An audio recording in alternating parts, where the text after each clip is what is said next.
What you are listening to is real. The participants are not actors. They are actual litigants with a case pending in the squared circle.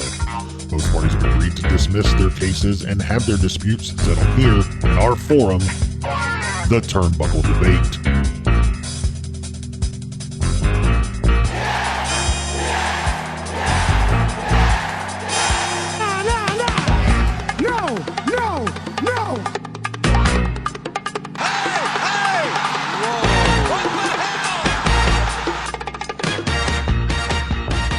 Hey everyone, welcome back to the Turnbuckle Debate. My name is Sneed. I'm Chad. I'm Tom, the OG Fit Kid, the staple of the Turnbuckle Debate. And joining us, returning, one of my favorite guests from the Battleground Podcast, Battle himself. What's going on, man? Man, it's an honor to be back on the show. I really do appreciate you guys for having me on the show again. And just a reminder, if you're listening to this, please make sure you go give them 5 stars, like, subscribe, comment, review, do everything you're supposed to do that we tell you to do. Just follow and like everything they post. Love it. And do the same for Battle. You guys have some great interviews, constantly getting the big names and hyping up whatever's going on in the news with these guests you guys are getting. What's going on with Battleground Podcast, dude? Let us know what's up.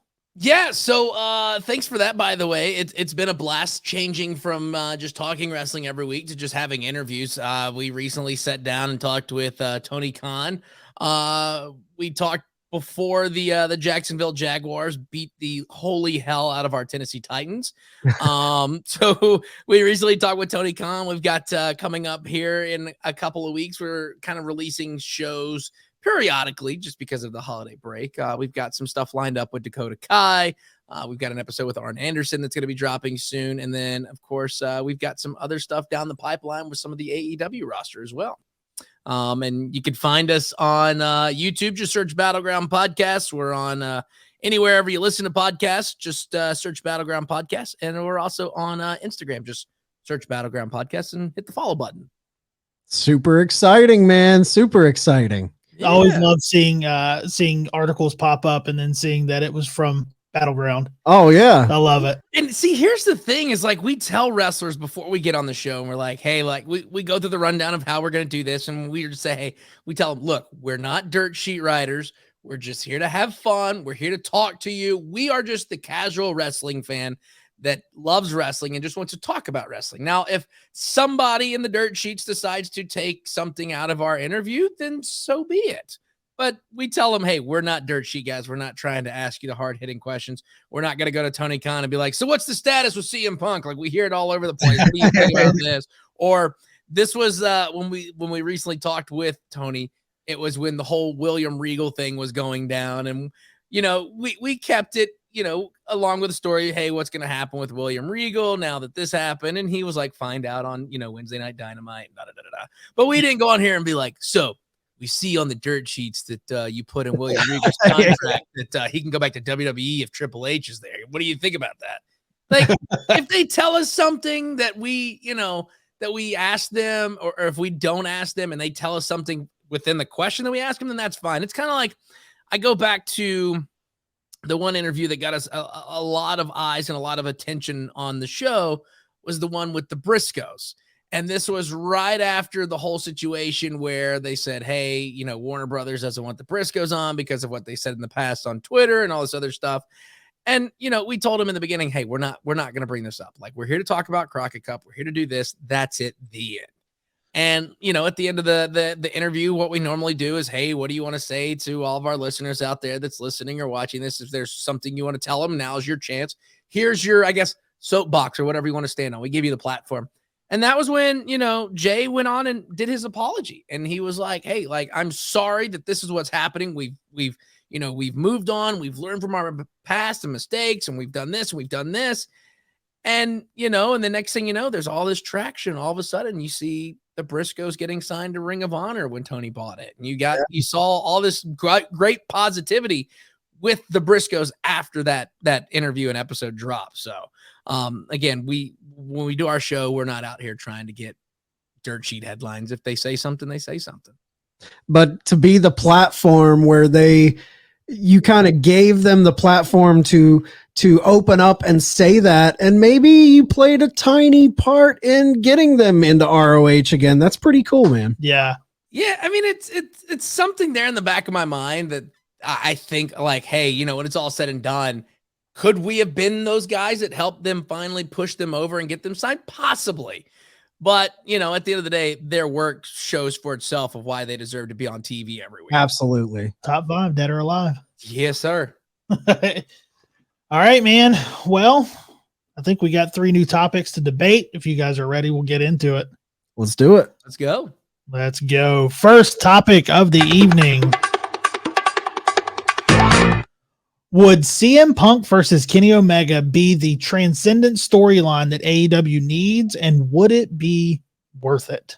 Now, when you say would it be worth it, I guess we're saying the locker room. If all is what's said in the reports are true, and there's heat between these guys, there's shoot heat in the back, would it be worth it to bring heat to the locker room for a transcendent story in AEW?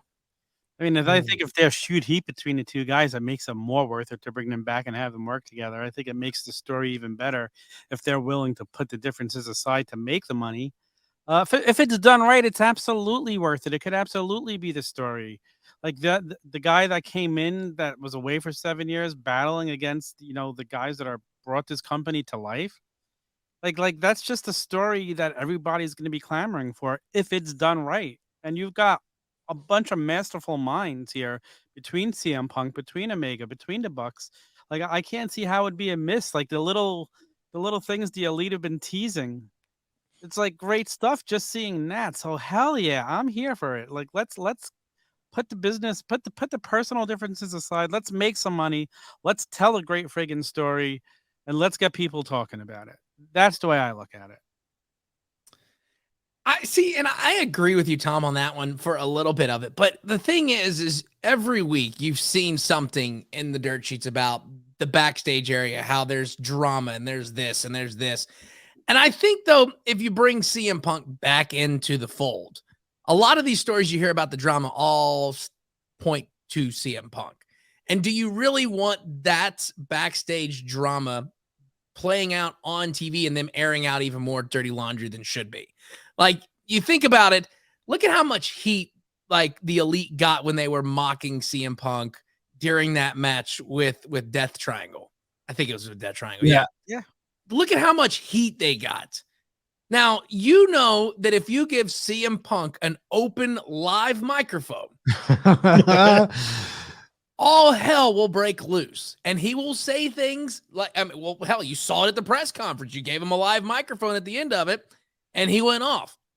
You give him a live microphone against Kenny Omega, who's one of the higher ups in the company. I guess you could consider Omega maybe CM Punk's boss in a way. Like, Punk's not going to go to Omega and be like, hey, man, here's the deal. Like, I got this promo. I want to talk about me, and I want to talk about Ace biting you, and I want to talk about this, and I want to talk about this. What do you think about that? Well, Omega's got to be like, nah, we're not. No. But then Omega can turn around and just go free-for-all on CM Punk. I think, like, would it be fun to watch? Absolutely. But real-life drama on TV, I don't think you want to see that. What about the fact that lately, like, guys are coming out and starting to defend Punk now? Ricky Starks last week in an interview said how meaningful it was for him to have Punk there, sitting down with him. I don't think that's necessarily them defending what he did. I think it's like, hey, my relationship with Punk was good, and I don't think that's. I don't think the stigma is he was a fucking asshole to everyone backstage. He had friends. I think he was helping people in the back. I don't see that as like people coming out and that holds any weight in like him overall, him painting him in a positive light in the press conference situation. I feel like he's a good dude. That's the thing with Punk, man. I feel like he is a positive guy in a lot of ways for a lot of people, but look at the history of the guy. In every promotion he's been in, there are situations with certain people where he has these breakdowns. And I think that's where you're running into you're gambling with doing this. But I'm kind of with you, Tom, but with a caveat. I think if this is, when I see transcendent story, I'm not meaning this is just another story to take us to a pay-per-view. If they built this right and they, worked a shoot, whatever, turned it into this big on-screen affair with, we've seen Punk on social media posting pictures with him hanging out with Cash and Dax recently.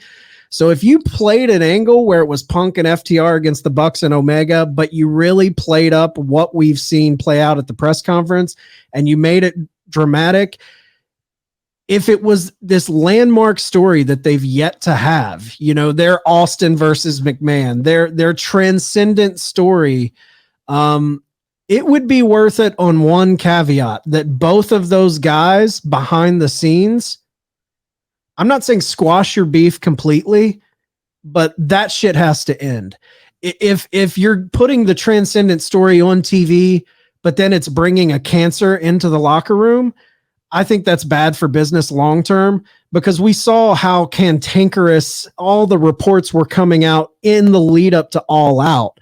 There was so much like upheaval and people talking out. And after the press conference, it seemed like it was a rallying cry to bring them back and make the locker room seem, more like it was at the beginning of the company, more feeling like a family. So if they've like righted the ship and now the locker room's all hunky-dory and they bring this guy back in and it causes a lot of stress and beef, then I don't think it's worth it. But if behind the scenes they can let bygones be bygones and decide to work together and make some money with a kick-ass story, I'd be all for it.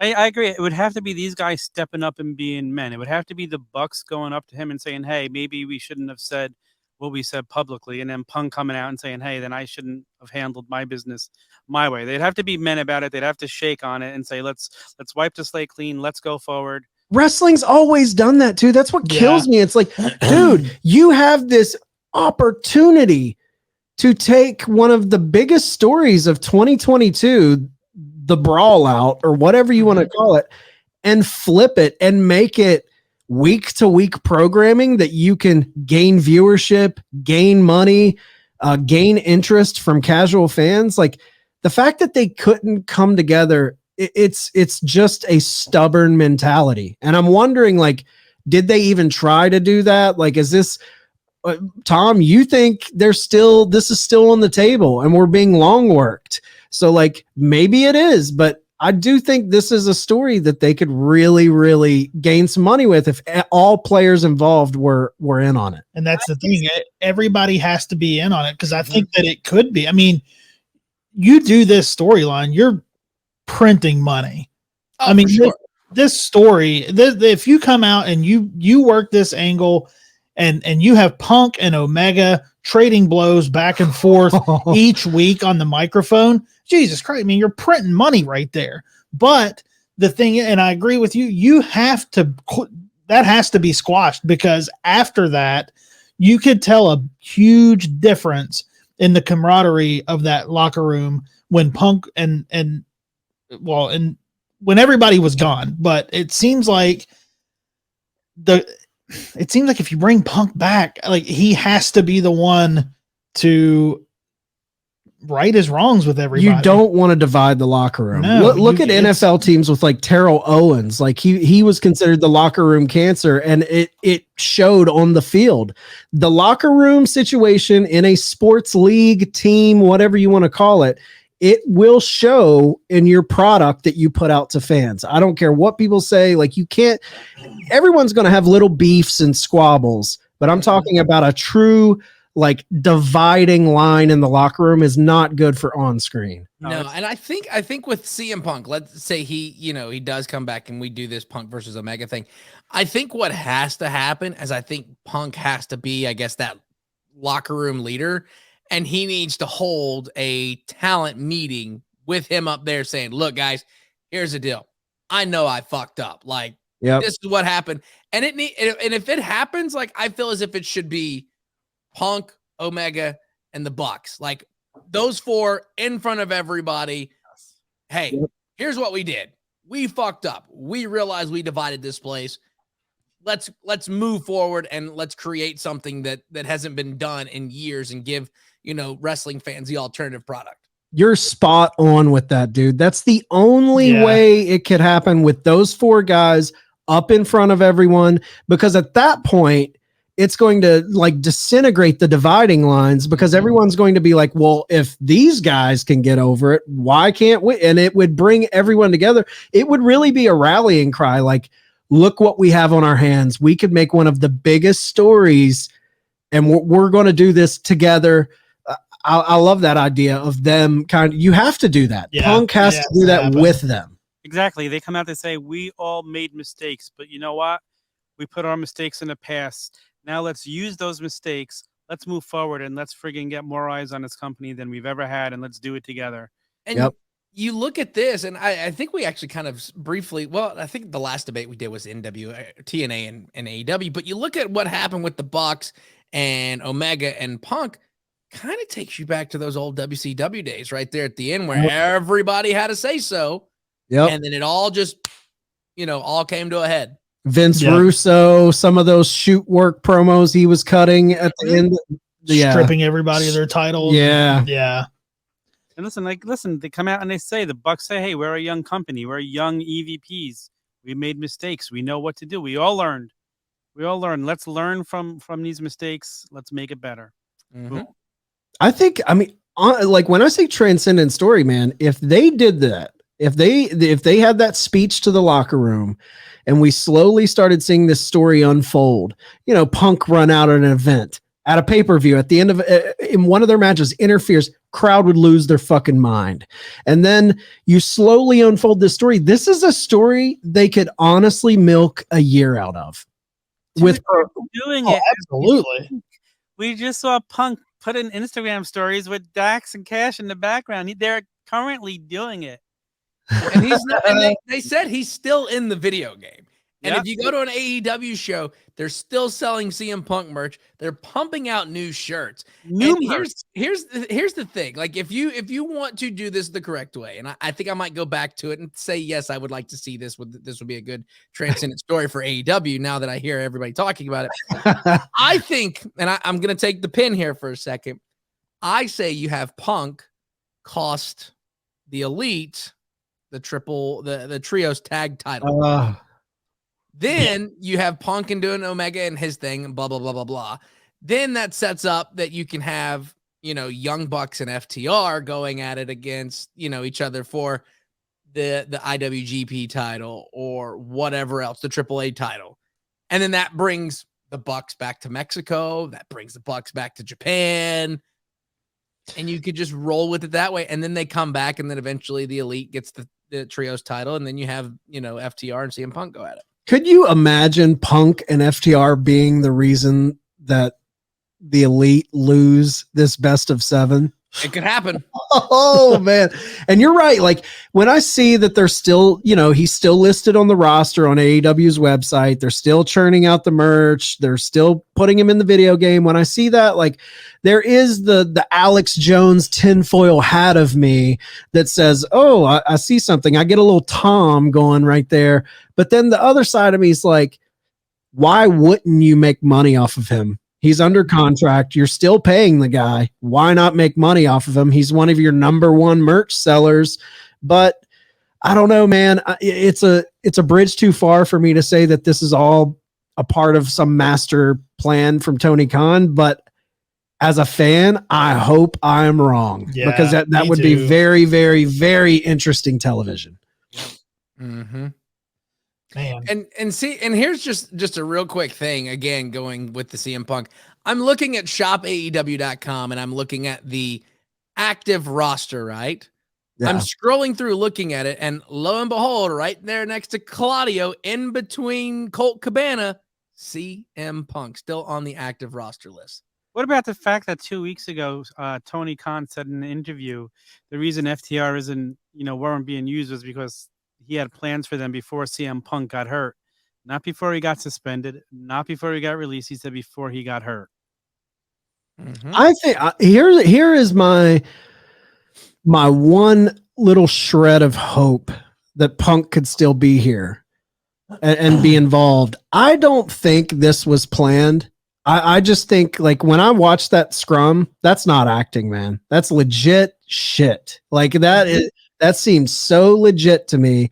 But there is a part of me that thinks the reason there was no rush to releasing Punk or anything like that. I do think there's a mentality of cooler heads will prevail because Punk is injured. And I think there is a little hope that the parties involved, as time goes on with this injury with Punk, maybe they do kind of come around and soften on this and come back to the table.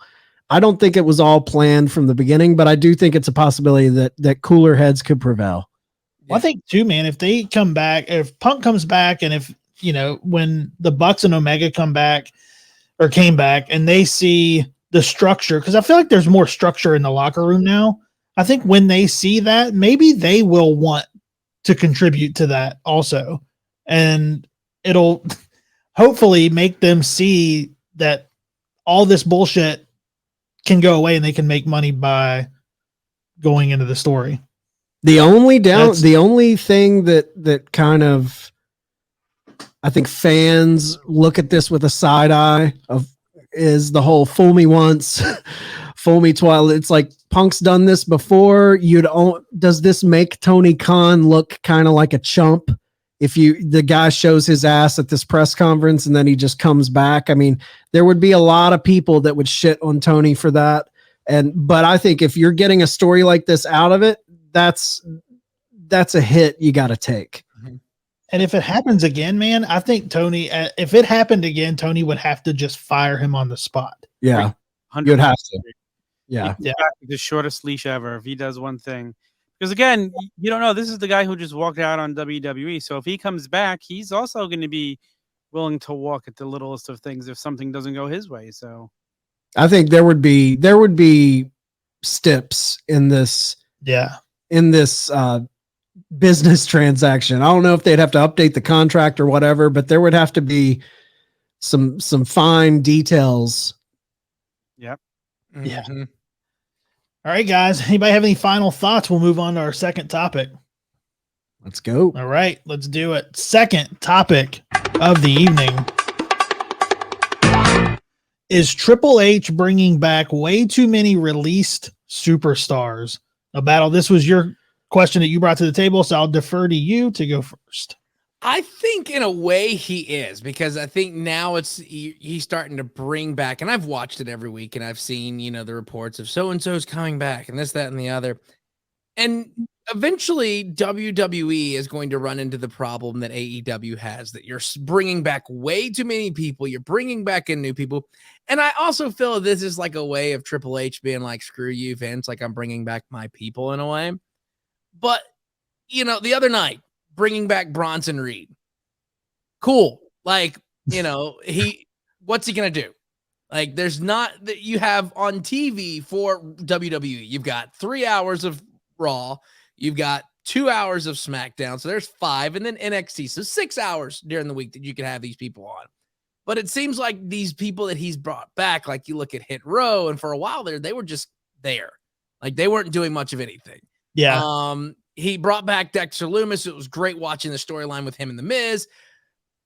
I might get heat for this. Could care less about Johnny Gargano. When they brought him back, I was like, cool. Johnny Gargano, he's back. Whoop-de-doo. Like, I'm not, like, don't get me wrong. Nice guy. Just don't understand the hype behind Johnny wrestling.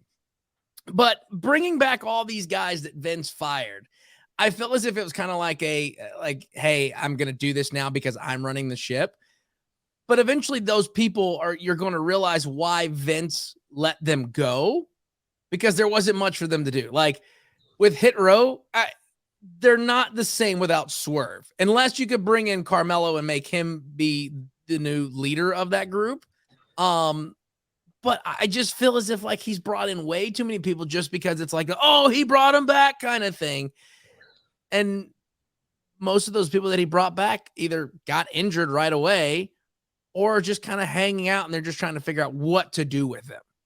It's funny because he's really making the mistakes that so many people were saying Tony Khan was making. Exactly. Tony Khan went through that year, I believe it was 2021, where every Dynamite, there was some big person coming out, or every pay-per-view, there was some big return, and everyone was like, you're doing that just for the instant pop. Now, what are you going to do with them? You don't have the TV time.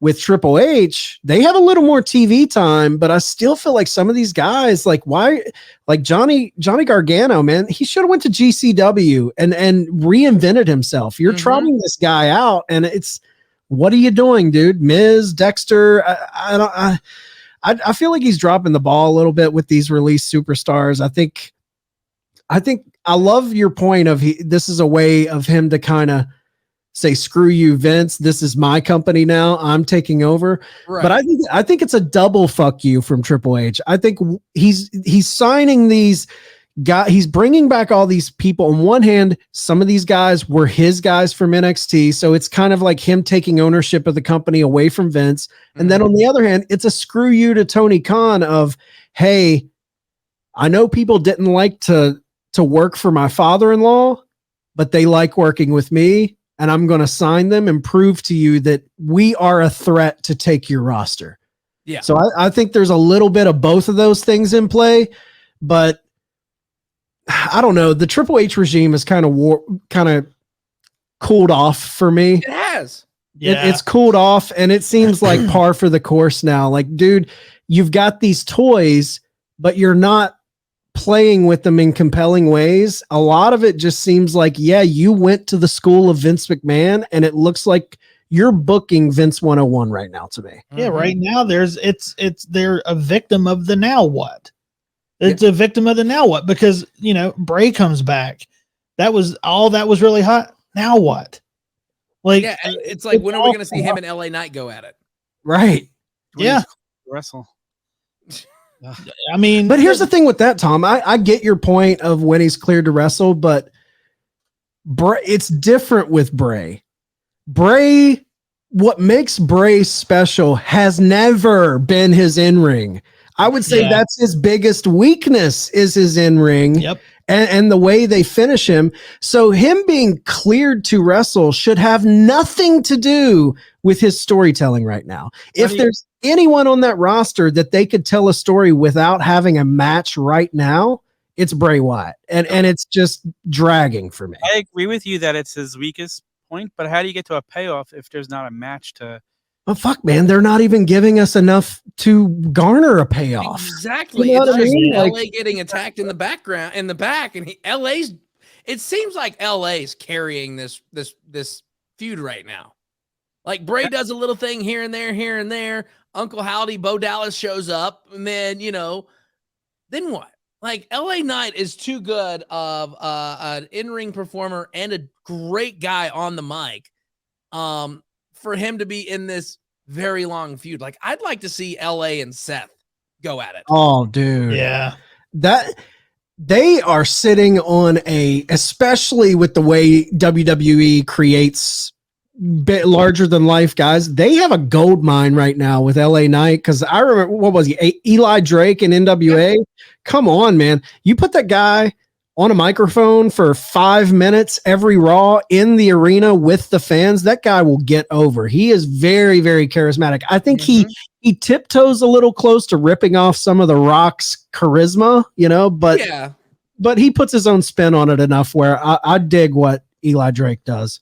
Honestly, since Triple H took over, I think LA Knight's the one guy that stood out of everybody. He has, that it's been there. But and again, like I said, we said how Triple H's regime is kind of fizzled. I feel like he went back to the cheap pop of bringing in Bronson Reed to get that excitement back, just for bringing somebody in for a night again. And like what Sneed said, now what? Bronson Reed's back. Now what? I feel like Triple H. There was no pop for him either. No, I never thought there was any reason apart from when he was in NXT. I thought the guy was overrated. Like, it was like cool. Like, Bronson Reed showed up, and Eli, the guy that I do the podcast with, he's like, cool. Bronson Reed, Jonah, whatever you want to call him, is back. Like, nobody cares. Jonah would have done. It would have he would have been legitimized so much more if he just worked as a fucking monster in New Japan for like 2 or 3 more Exactly. years. Let me tell you, he had a bigger pop at the Impact show when he showed up than he did the other night on Raw. Yep. That's crazy. I just think Triple H is at a point now, like we're saying, what now? I think he's feeling that. I think you could see he's starting to think, I've got to do something. I don't want this to be stale. I think he's seeing that it's stale. I think watching Raw this week, it seemed a little different than some of the other recent Raws. I thought there was more reference to past stories this week. You noticed with Alexa Bliss talking about how she was in the past. Seth and KO talking about their past stuff. This is all stuff we talked about on sessions. And it's true. Like, I thought Raw was booked a lot better this week than we've seen in recent weeks. I thought Raw's been dog crap up until this past week. So I thought it was a little improvement, but he's got to do something. He has till that year mark to really, because it's tough to take over and instantly turn it around. He's been in charge for Sure. now. Yeah. His year mark will be SummerSlam because that's when he officially took everything. So that was in Nashville. Let's see what happens by next SummerSlam. He's learning, okay, this isn't working. I think he's getting an idea of, okay, I brought these people back and maybe Papa Vince was right. Maybe this is why he let them go. Maybe Vince actually has a better eye for talent than I even thought he did, because like I said, there's a lot of more people is he going to bring back though? Hopefully. Well, look at who else he's let go, who was let go from, that NXT era. The one person that we keep hearing from that I think would be fantastic, and even Triple H admitted to this, everybody wants to see Cardona back in WWE. Yeah, Cardona.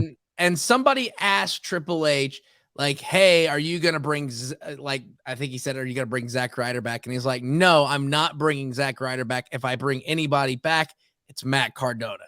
And the thing is like, if Triple H brings back Cardona, that gives you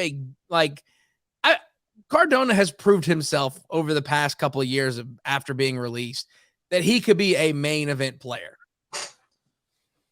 Now, would Cardona be the one that dethrones Roman? Probably not. But after Roman gets dethroned by Cody Rhodes, which I'll go ahead and say that on record right now, then you can have Cardona get the title. I agree with you. Here's, and maybe this is the jaded WWE fan in me.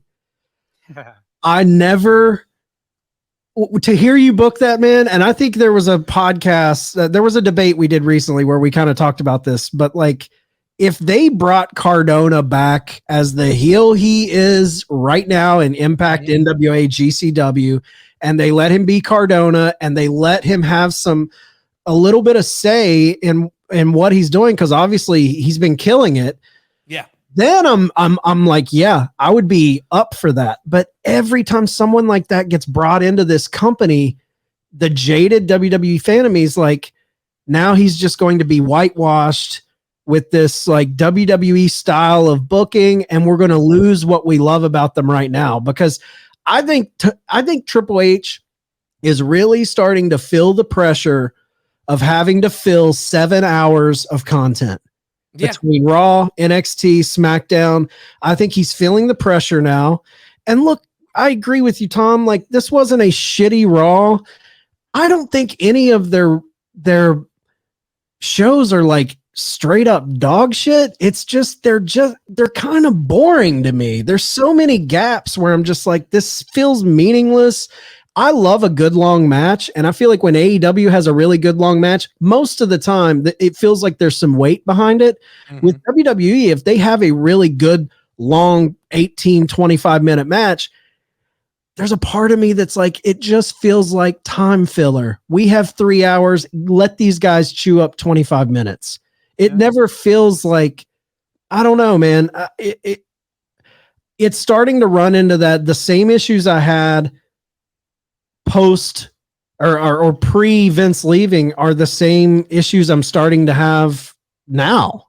Again, I don't disagree, but I want to talk a little bit about Cardona and the difference between bringing Cardona back and bringing back NXT guys to the main roster. You're bringing back a guy who was on the main roster for 10 years that got himself over when he was on the main roster without being on TV, then went out to the indies and got himself over. That's a major difference to bringing back these guys that were just in NXT.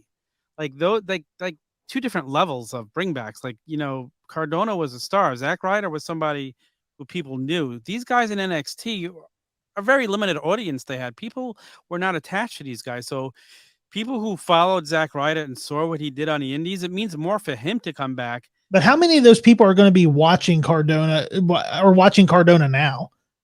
How many of those people are watching him now and it's going to mean something when he comes back? Or is the casual WWE fan just going to be like, oh shit, there's Zack Ryder again? That's what I was going to say. I think a lot of people may not be watching it, but they read the dirt sheets and they know he's out there and he had a death match and they know he's won the NWA title. I think you're giving a little bit too much credit to the casual fan. I might be. But even like myself, I always followed the news of what was going around when I lived in Italy. Yeah, but you're not a casual dude. I think the casual fan will look at it because they know Zack Ryder. They know woo. Like, you can't go to a WWE show without somebody yelling out woo. I mean, they're going to know. You're going to look like the casual WWE fan. I'm going to put this as the casual fan of like my kid. And he's 5, so he's not going to understand. But just from that standpoint of the family guy who maybe watches wrestling on Monday nights, they're aware of AEW, but they're not aware of GCW or NWA. But they grew up watching wrestling and they see him show up and they're like, oh shit, Zack Ryder's back. Exactly. Yeah. And honestly, like I've heard a lot of people complain about, when AEW brings in an outside wrestler from the independents and everyone's like, I don't know who this guy is. A New Japan guy shows up. You should have gave me a video package. A GCW guy shows up. Who is this? I don't know who he is. It was like when the other night, what's his face that wrestled Chris Jericho? Action Andretti. Had no fucking idea who he was. Exactly. I thought he was just some random ass jobber from that local city brought in. And it's the same thing with Cardona. Like if WWE brings Cardona in, you would almost have to preface it with a package showing that this is not Zack Ryder anymore. This is Cardona. They should almost commit, pay to show GCW footage. Like this man has changed. And I don't think they're willing to do that. I was going to say to educate the casual fans. Same exact thing. If he comes back, they've got to build it up. This is the former Zack Ryder. This guy has left. He went on as Matt Cardona. He's done this, and make it feel special that he's coming back. You have to be done big. I don't know if their TV rating would allow them to recognize what he's done. And Tom, to your point about comparing Cardona to these NXT guys that they're bringing back, my one pushback on, I do agree it's different, but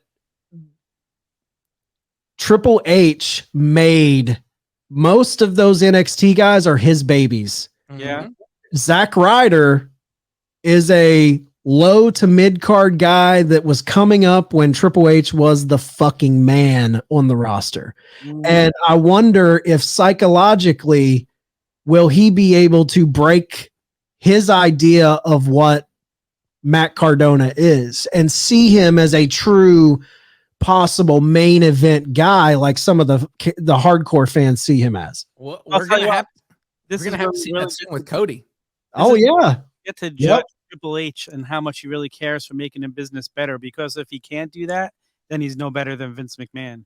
If he can't put the past aside and build the star that he sees a guy that could potentially do it, and he's going to hold him back just for that, then he's no better than Vince ever was. No, you're right. And Battle, you're right. I heard you say, we got to see that with Cody too. That's a good point. Because the thing is like, you got to understand, and we've watched this. You literally watch Cody basically just shit on Triple H and smash the throne and all this other stuff.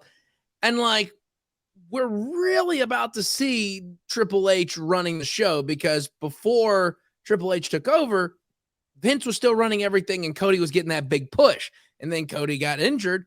And now Cody's coming back. What's going to happen? Like we've seen the reports of like Cody and Triple H have buried the hatchet. But let's be completely honest. When you're one of the boys, you're always one of the boys. Yep. And you go on a live pay-per-view and basically without saying fuck you, but you say it. Yeah. And then you come back because Vince offers you a check. You're going to be like, remember that time that, bashed the throne on me real quick? Well, enjoy losing to,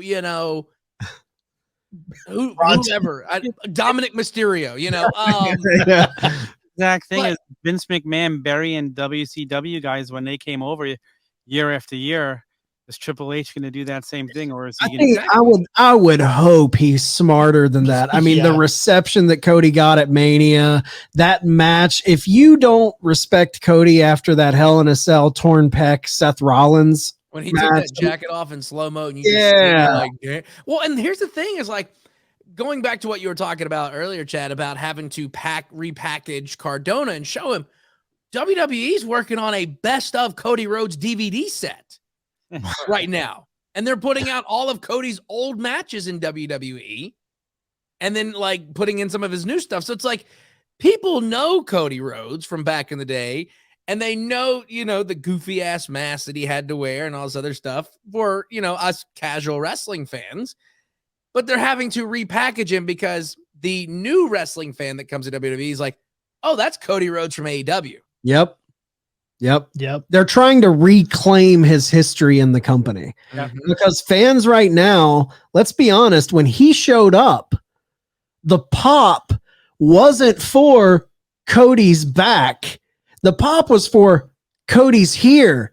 A lot of those fans looked at it as Cody from AEW's here. It wasn't Cody from 6 years ago was here. Yes, Cody Rhodes is back. Yes. That's why a lot of people, you gotta thank Tony Khan and AEW for Cody in WWE. I mean, that's why that debut was so important. Was because of his time at the other company. Man. Hey, listen, looks like within the next 6 months, we're going to see if Triple H really is better than Vince with Cody coming back, how he handles that, and if Cardona does come in. Well, the real test of seeing Triple H is Royal Rumble, because that's when he gets to reset everything. Yeah. Because we were talking to a couple people that were there, and we were asking about, with Triple H and some other stuff, and they're like, some of the stuff that's in play right now on TV is still kind of stuff from Vince, and we're still just kind of finishing it out. They said, but once we reset January 1st, and they have that, because we get the first Raw of the new year in Nashville. So that's going to be kind of like the stepping stone of getting into full on, this is the Triple H era. Like, we're giving you everything that he's wanting to do. You're going to see it. Because Royal Rumble, and they made a valid point when we were there at SummerSlam, Royal Rumble is going to be the defining moment of you seeing the Triple H era in full effect. Like, this is his baby now. Yep. Where are we going? Yep. And not only that, you get the Rumble to Mania, and then the night after Mania, it's another total reset. So. Yeah.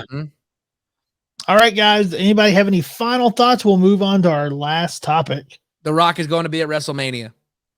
Yeah. I think Roman's wrestling The Rock and Cody at Mania. I think it's going to happen. It's got to. Yep. All right, guys. Our last topic of the evening. In light of past business practices, was firing Mandy Rose the right move by WWE? No. I say no, because if you can easily Google the past WWE wrestlers that have done stuff that Mandy Rose was posting on. They had the freaking deal with Playboy. Like, come on. Like, I think what they should have done, and this is what I would have done. Like, hey, look, what she was doing on social media and that website, that was a little risque, because if you Google Mandy Rose, those are going to pop up for a kid, right? Okay. I think they should have just wrote her off TV, told her, hey, look, like, here's the deal. We know you have this website. We know that you've made over $500,000 doing this website. We're going to ask you to scale it back some. Give us a little bit of the pie, because you're using your name that we gave you in wrestling. Give a percentage of it, 10%, whatever. And then just let her keep her off TV for a while. And then bring her back at the Royal Rumble, of course. Yeah, that's why the issue arose. It wasn't some new moral code that this company has. It arose because they're not getting a fucking piece of the pie. And they have these things. I love when they get on these high horses of, well, we don't want kids. When you Google it, we don't want to see. come on, man. Sean Waltman had a porno with China. You know, like we had Kane fucking a dead body on TV. I mean, come on, man. It's never this moral thing that they say it is. I think that's ridiculous. Should she have been fired? You play the game, you get burned. I mean, it's up to WWE's discretion to fire who they want. You know the deal. You're making all this money. You're posting risque stuff. They're going to fire you. Yeah, it's within their right. I didn't have a problem with them firing her, but for Mandy Rose, like, I don't think she gives two shits about getting fired. No. She doesn't care. She's doing her thing. She's crushing it, getting all of this money. She's a pretty girl. She's using what she got. You know, I think my one pause with this is once she's no longer on TV every week, once she's just another girl on an OnlyFans site, at how long does she sustain these $500,000 payoffs from people buying her pictures when she doesn't have the platform that WWE was providing her to stay in the consciousness of these guys or whoever is paying for these premium pictures? I think it's not like she's going to be winning any Oscars anytime soon. Like, what other avenues can she go down to keep herself in the public eye to justify people going to pay that? Because, I mean, there's a lot of people offering OnlyFans accounts, and when you're not in the public eye in another platform, you just become another face in the crowd. Mm-hmm. So I wonder how that'll shake out for her. Right now, though, she's crushing it. All the best to her. I love, this is capitalism at its finest. Go make your money, do your thing.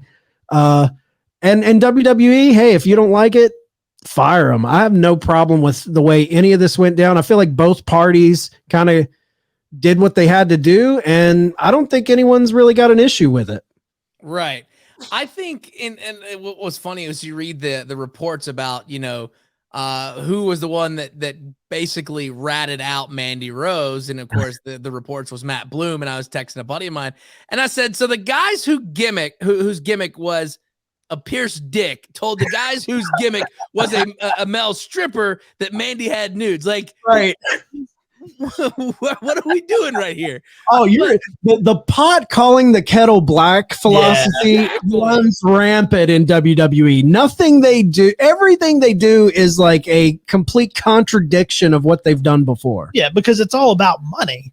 It's all money and control. It's money and control. That's what they care about. And if they would have gotten broken off a little piece of the pie, none of this would have happened.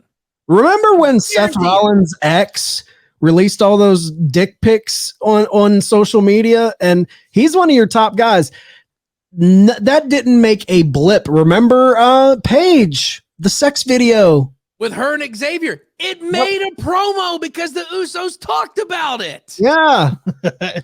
But they weren't selling it. The difference is here, to me, the biggest difference is the Attitude Era was geared towards adults. Now they're a publicly traded company. They're based more towards kids, and I think basically that's what it comes down to at the end of the day.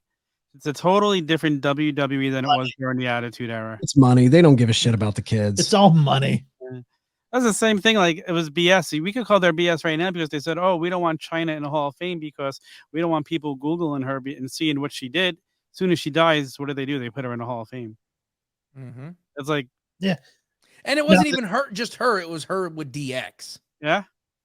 So. Now, Chad, you had talked about her sustaining this after, I think this is just going to be a test of how good her hustle is because WWE did the hustle for her right now.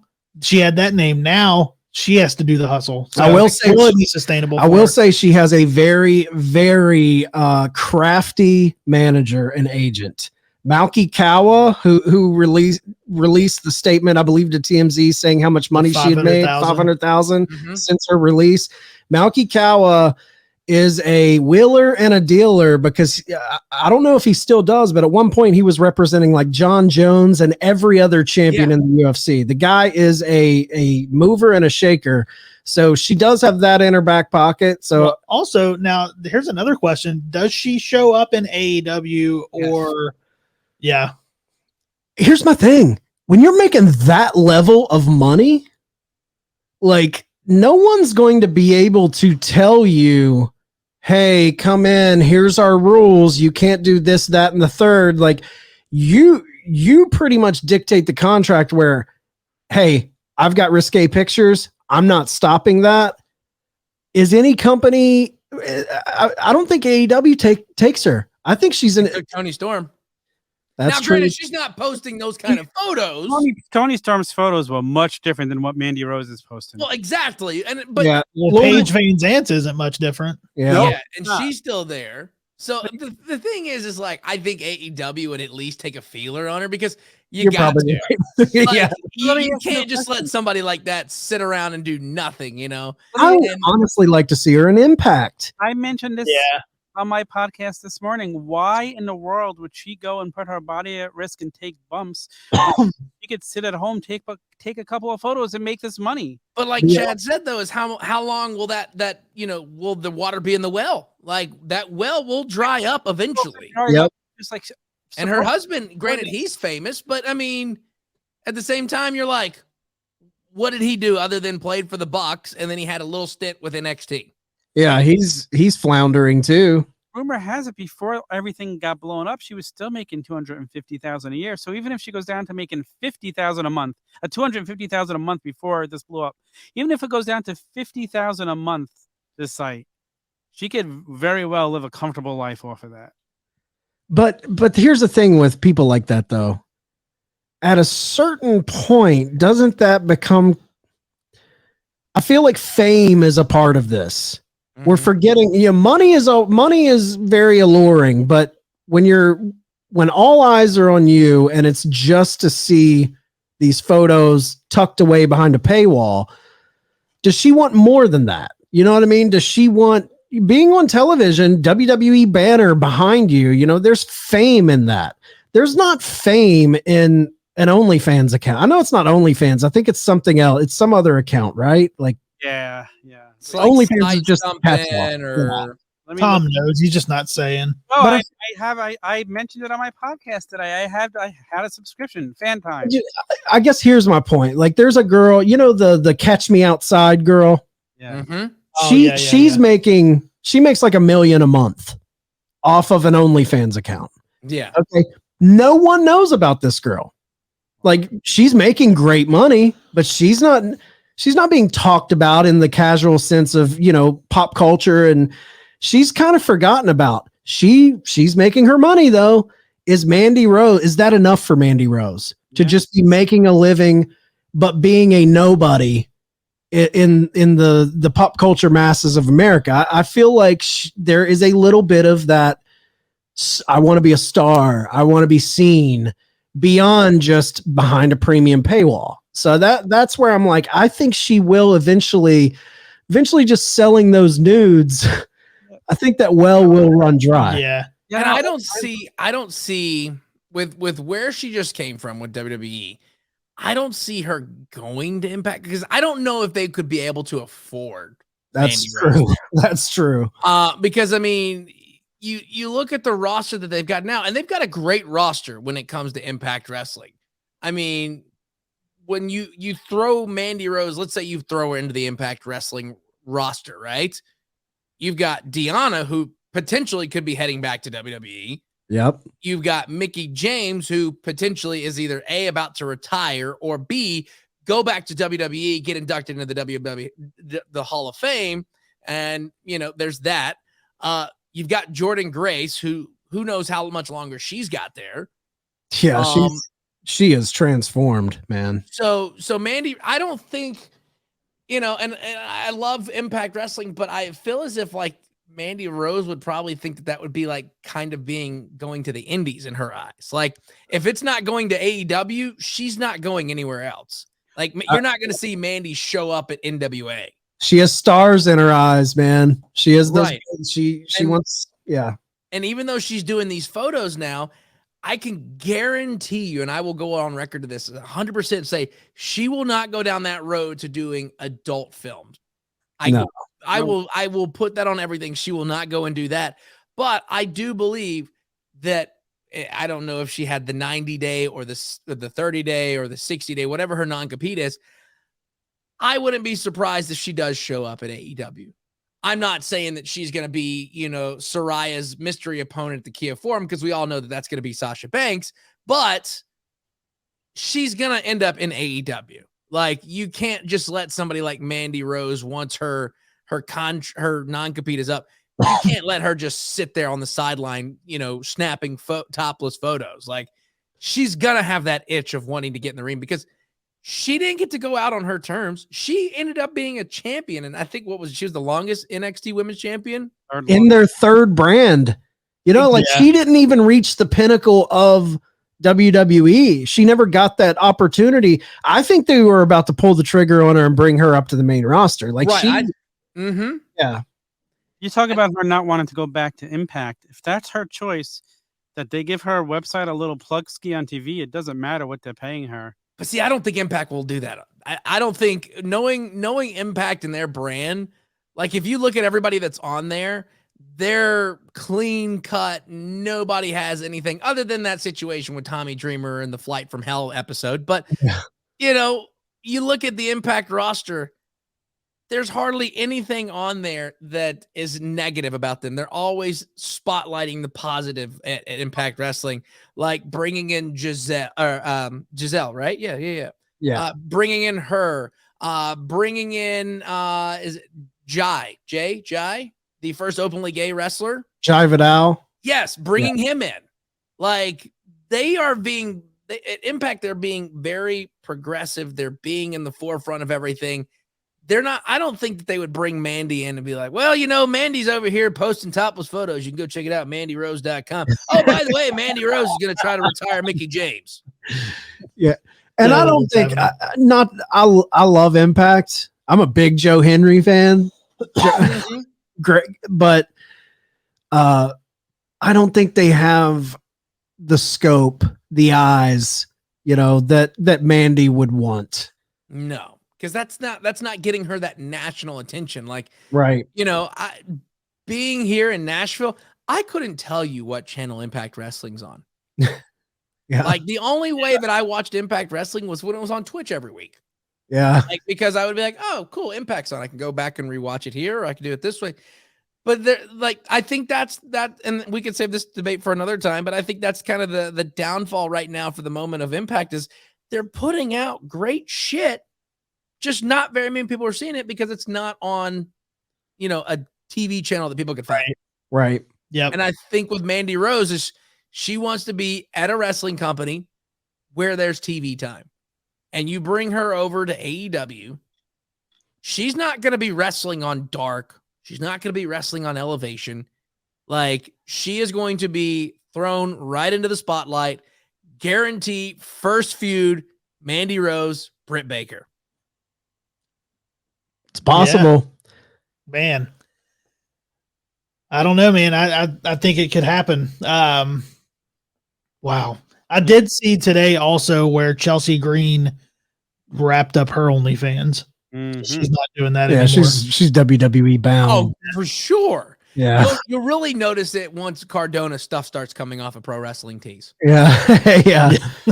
Back a lot of his dates. And did you see him at GCW this past weekend?